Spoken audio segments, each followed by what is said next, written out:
Hi, everybody. It's Edie with the Garden of Edie, and I'm here again today with Claudia of Holistic Vision.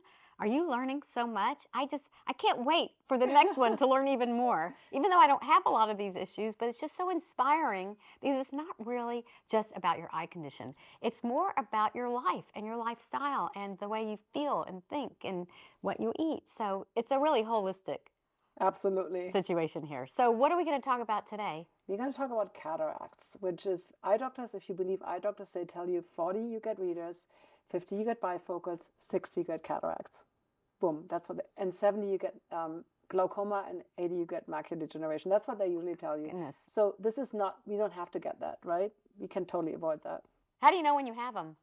Well, you might initially not really notice that, but it's basically a clouding of the lens, so things will get more foggy. Despite your glasses, things will not sharp, because at that point glasses can't help, right? It's like a shower glass that's fogged up, right? You can't see through that, basically. Most cases people don't know. That's why going to an eye doctor like once a year, especially if you're over 60, to get regular checkups so that you can catch it early and don't wait till it's like a stage 3 or 4, which in that case you can only do lens replacement. There's really nothing you can do if it's an advanced stage. You always say there's something happening inside the brain, inside their thought process. So if everything's cloudy, I'm guessing it Yeah. has something to do with not being sure.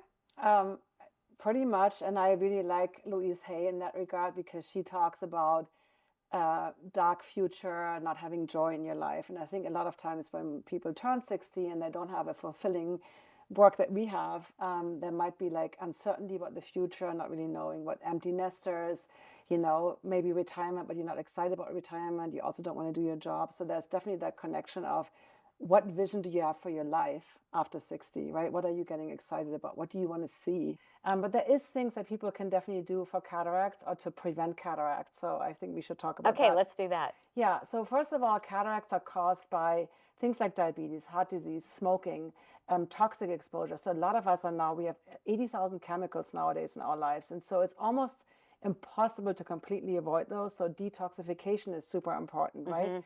And also like steroids. Steroids are very much known to cause cataracts. So if you get steroids, we really ask your doctor.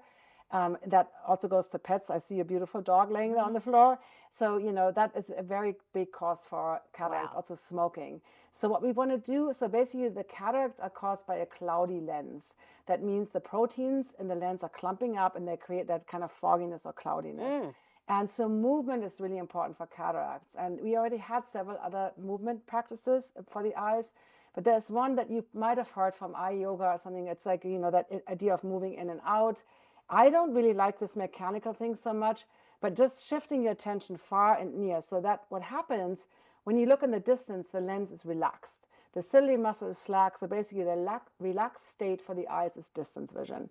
Now you look up close, the eyes have to converge, you know what I mean? Like almost like think about crossing your eyes.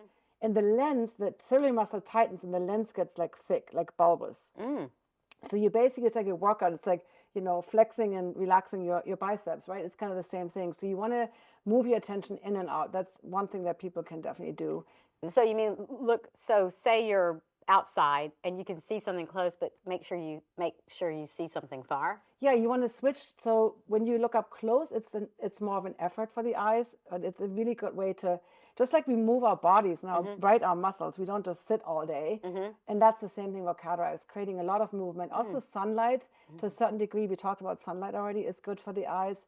Depending on your level of cataracts, you might want to like limit it, maybe not at high noon, but definitely getting some sunlight exposure into the naked eye in the early morning and the afternoon is really, really good.